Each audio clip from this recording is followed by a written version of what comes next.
are going to be talking about completely open centers in human design, and I'm really excited about this episode. Yeah, people don't necessarily think about it so much, but if there is no activation, it's a different little animal, isn't it? Yeah, it's a whole different way of functioning. I like to think of it as open centers are like you have the hardware, but not the software. It's like you have the computer, but the program isn't downloaded onto it. And so it gives a really interesting way of how those function while also giving us a different way of understanding the center as a whole. I want to add to that program. The code to the program is there and it's completely open, awaiting programming. So there's something loaded, but it's just blank zeros. It's waiting, it's completely open to the conditioning field. So that's why the term not knowing ends up being in front of, or not knowing what to feel, not just not knowing, ends up in front of many of the descriptions. Yeah, absolutely. It's going to be a really fun one to dive Mhm. into.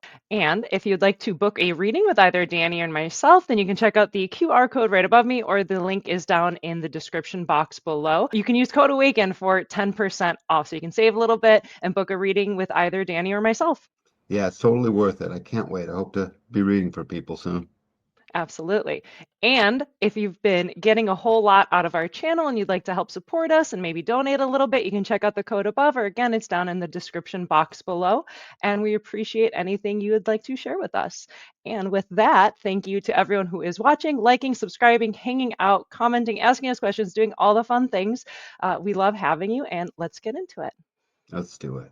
Starting off, we're just going to give a little background info on the 9 centers overall and what they are within the body graph. So any of the centers, basically the big shapes that are either colored in or plain white on your chart, these are energy hubs transforming and transmuting life force energy. So it's where the energy is kind of going into to then be transformed to then do the next thing and linking up with other bits of energy from other centers.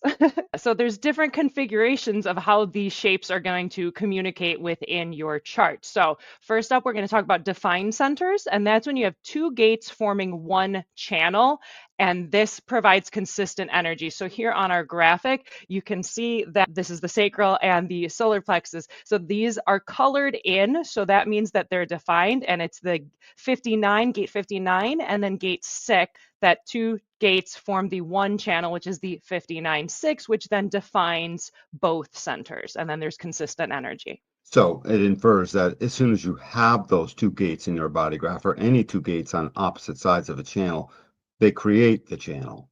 That's the thing. So steady, turned on, defined, like you're saying. The next configuration you can have is when it is undefined or it's dormant and there's a hanging gate. There's no full channel connection, and then there's inconsistent energy. So here on our graphic, you can see that these centers are white, but then you have these little hanging gates. You have the 8, but the other side isn't there. You have the 59, but the 6 isn't there. And then the centers are white. So these hanging gates, these dormant gates of, in this example, 8 and 59, it means there's inconsistent energy. It's there, but it can't reach to the other side unless someone's there to help them out. So they're just hanging there and they become themes of the open center. It's worth noting. They become the themes that you have in there. So when we get there, you'll see why the difference between that and then a completely open center with no dormant hanging gates. And dormant and hanging aren't quite synonyms. Dormant means in an open center, and hanging means not connected to another gate creating a channel. So because you can have hanging gates in defined centers is the point. That's a Because really people good. ask all these picayune questions, so I always try and say each and every one just to get it on record. Oh, I appreciate it because it's a really good clarification that I didn't think to add in this. And I was like, that's a really good thing to add. Thanks, Danny. When there's the hanging gate, it basically gives the energy that's coming in like a funnel, right? So any of the energy that this sacral in this example is going to be receiving, it can funnel into the 59 in those specific expressions, which will then differ to the completely open. And that funneling will show up in your personality as you sense it through your openness. And I can't wait to teach you what to do with this openness. Now we have the completely open center example. And this is where the center is white and all of the gates that would be coming off of it are also white. There's no gate activations, and it means there's no frame of reference. So in our example here, we have a completely white sacral center. The 9 gates on the sacral are all white. There's nothing coming in, there's nothing coming out. It's completely white. And whereas this above example has like a funnel, it can express as the 8 or the 59. This one instead, it can express in any way. Right. And it becomes this openness where it doesn't know what to generate. It doesn't know what to do. And we'll get into all the things. That's why I was saying earlier, don't know what to feel, don't know what to think, don't know what is inspiring. These things become a theme of a completely open center. And as we get into it, you'll see what it is. So this thing doesn't have a prejudice.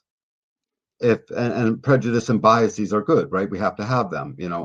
I'm biased towards being soaking wet when I'm totally dry. Okay, so I have a bias that way. How do I know I got dry clothes? How does this person know they got the theme? The middle one has a theme. Gate 8 belongs in the throat, of course, and 59 belongs in the sacral, but it's still the themes. The point is that there's a theme sitting there, and so 59's theme is playing out in the sacral when that open sacral suddenly is realizing it wants to bond. So everything it's responding to has a bonding sense to it. But when it's completely open, doesn't know what to, can't tell who, don't have a bias and a prejudice towards something. So completely open centers, there's like no preloaded data, right? So there's mm, the hardware. You have a sacral center, it is there, it is functioning, but the programming of gate 59 or gate 14 isn't there. So there's no preloaded data and software, which means there's no familiar or consistent theme or no feeling to hang on to, which can feel confusing, uncomfortable, and vulnerable to conditioning. They're exposed to amplification of information pouring into the center. There's no filter, no prejudice, no theme. There's nothing to latch onto. It's just all open. Then they're open to the center's full potential for experiential learning because they're not limited by the specific program. It could be anything. So this is a really wonderful source of wisdom, and it's actually a perfect teacher to really understand a center and all the gates separately because you can experience all of them. And these people are going to be taking in exactly what's given to them and amplifying it back out. and that's when it's very clean. And it's clean when you've been in your experiment and you've been watching yourself be yourself. And you have an open sacral and you realize those times that the not self of the open sacral, which is not knowing when enough is enough and just sort of going too hard at things and going too long and sapping your own energy until you can't get a good night's sleep and all the things that come with that. You get that down to a dull roar and suddenly the wisdom of it comes out. It comes out of, in the sacral's instance, it would come out as knowing when to go ahead and generate and for how long and the wisdom of that. And now it becomes a wicked powerful being. Imagine if you can generate your full potential, right, for exactly the amount of time that you're healthy doing it, and then you stop. That means every time you generate, you're doing it healthy. Now you're potent. You're a potent being because you haven't spent half of that time sapping your vitality.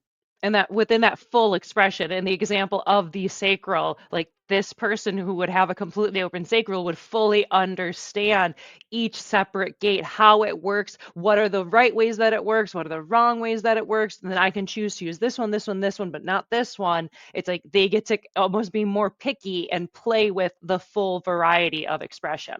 As soon as there's a prejudice, which was, I'm glad that's one of the keynotes in this slide. As soon as there's a prejudice and a bias towards a theme, and when we say the word theme, we're talking about a hanging gate and an open center called dormant gate. So when that happens, that theme prejudices it, and suddenly it can't quite, it does not have the full wisdom. It doesn't mean it can't get the full wisdom, by the way, because it's open, it is open to it. It's just not the normal proclivity to It's getting gain an the. angle. It's getting Yep, like it's yep, aimed in a certain yep, pathway. yep, yep, absolutely. Embracing the open canvas from chaos to intelligence. Completely open centers absorb the world's energies, thoughts, emotions, and drives, making life feel chaotic and undefined, mirroring and amplifying everything around into a whirlwind of not me experiences that can overwhelm. Openness fosters profound adaptability and wisdom, turning collective input into unique insights. Far from a weakness, it's a source of potential, evolving faster, synthesizing deeper, navigating humanity with unmatched clarity. I mean, it's just well said. Navigating humanity with unmatched clarity. isn't going to happen if you're not in your experiment. You're not looking at this thing. Otherwise, you'll constantly be not really navigating, but rather reacting all the time. So all of this openness is so dependent upon getting into your human design experiment, understanding your strategy, authority, this type that you have, understanding the things, your incarnation cross, your profile, and definitely your definition. That definition is the student, man. That's the stuff you can count on and the easiest to understand. So it seems what's easiest to understand, Moni? Definition is up there, if not the easiest, the top two or three things that are just the easiest to understand. I tell you this channel, oh yeah, I recognize that in me, that type of thing. Unless it's unconscious, I guess. Even then you'll see it. You got to get it all. Follow your strategy and authority. Then this navigating humanity with unmatched clarity will start to come to fruition for you. It'll realize itself right before your eyes, by the way, something you can't miss. And it comes because you got yourself read and you have the analysis done, and then you started. You said, yeah, I'm going to wake up today. Today's the day. So is today the day? I say waking up is a good thing to do.